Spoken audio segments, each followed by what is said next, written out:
Dictation start होगा 5 second बाद। Start.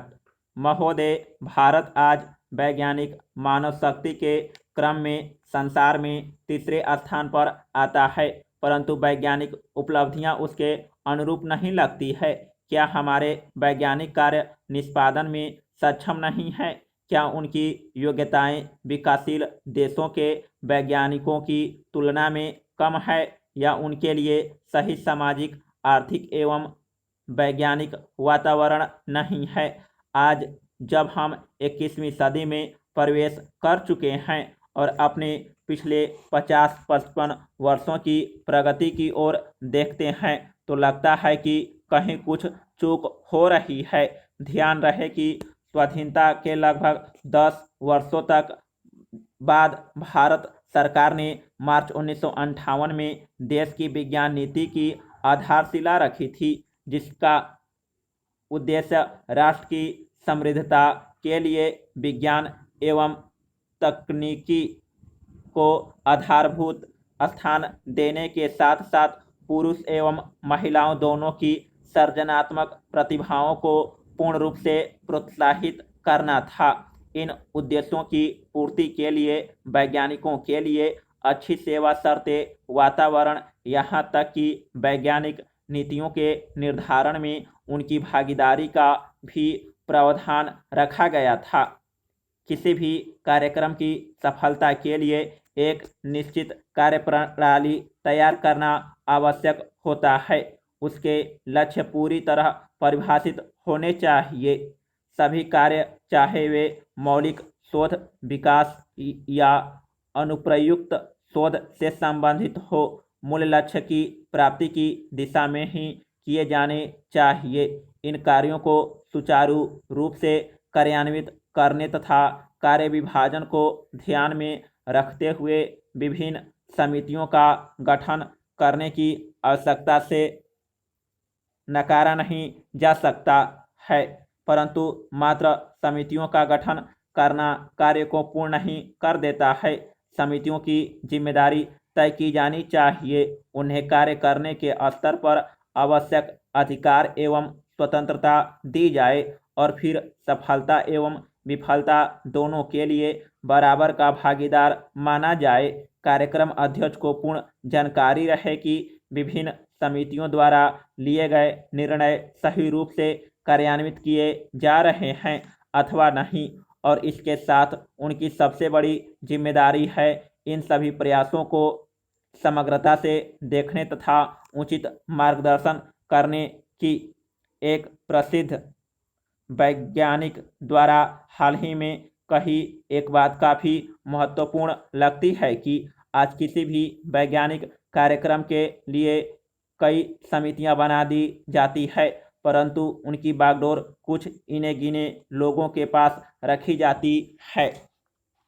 महोदय, इन समितियों के संदर्भ में जैसा ऊपर कहा गया है कि कुछ चंद वैज्ञानिकों को ही हर समिति में रख लिया जाता है, वे अपने कार्यों में पूर्ण रूप से ध्यान केंद्रित नहीं कर पाते हैं।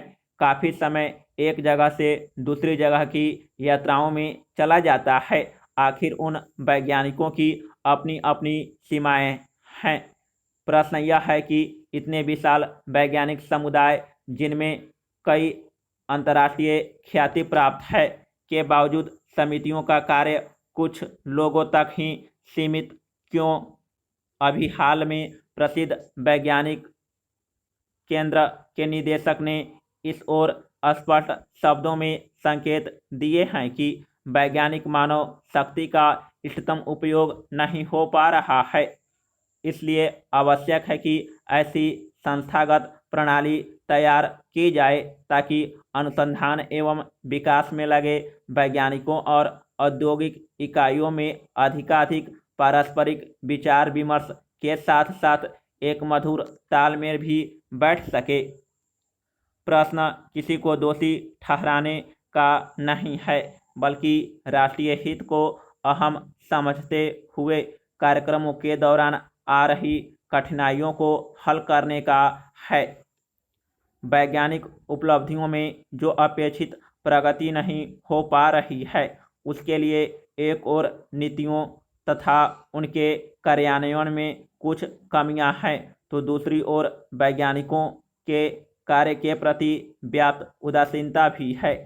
इसके लिए सक्रिय वैज्ञानिकों तथा नौकरशाही के बीच उपस्थित बड़ा भेद कुछ हद तक जिम्मेदार कहा जा सकता है। किसी भी राष्ट्र की विज्ञान और तकनीकी की प्रगति इस बात से नहीं आंकी जाती है कि उसके प्रबंधन नौकरशाही का स्वरूप एक विकास कार्य की महत्ता को नज़रअंदाज करके ही अपने ही स्वरूप को बढ़ाती चली जाए तो यह सबसे बड़ी दुर्भाग्यपूर्ण बात बन जाती है। शायद यही कारण है कि आज वैज्ञानिकों की रुचि वैज्ञानिक कार्यों से हटकर प्रशासनिक कार्यों की ओर बढ़ रही है। आज के वातावरण में पदों की महत्ता अहम बन गई है, वह चाहे किसी विज्ञान समिति में हो या संस्थान में विभागाध्यक्ष या निदेशक का हो। काफ़ी आकर्षक होते हैं क्योंकि एक ही योग्यता वाले दो वैज्ञानिकों में से एक जिसके पास पद है वह दूसरे के मुकाबले वर्तमान प्रणाली में अत्यंत महत्वपूर्ण बन जाता है। यह विज्ञान की प्रगति में बाधक है। समाप्त।